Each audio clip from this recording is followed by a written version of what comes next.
Government was not responsible for the death of protesters.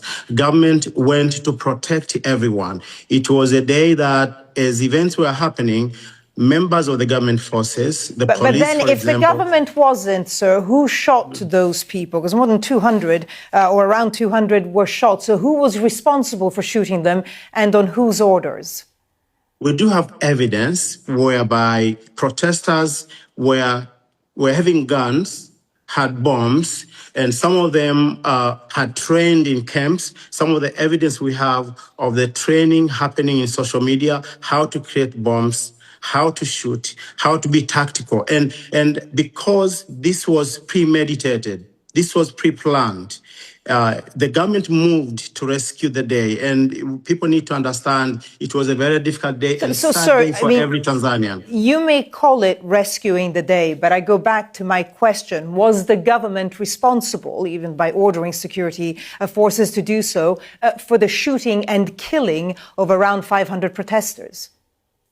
The government was not responsible for ordering the shooting of anyone. Then why were all those people killed? Who ordered it?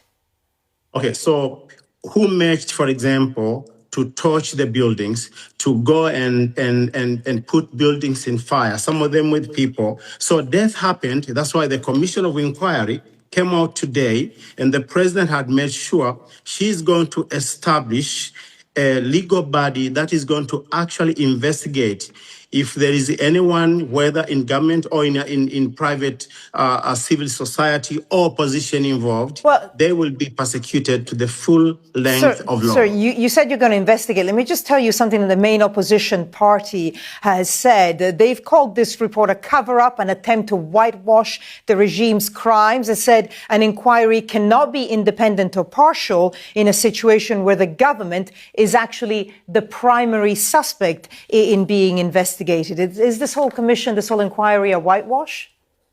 The commission is led by one of the most notable international UN Chief Justice of Tanzania, Judge Chande. He has been, and he is still, a UN prosecutor with enormous CV. Everybody on the commission, individuals involved, are impeachable in character, in experience. They went through to do a thorough work, and I wanted to mention this.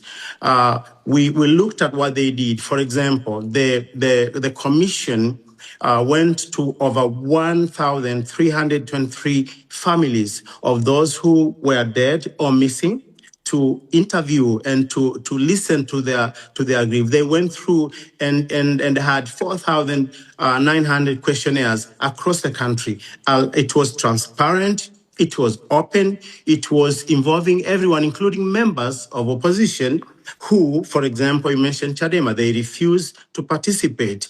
When, for example, the Commonwealth Special Envoy, Dr. Lazarus Chakwera, former president of Malawi, came, they participated. So are many other people. So President Samia's government is about transparency, is about finding the truth.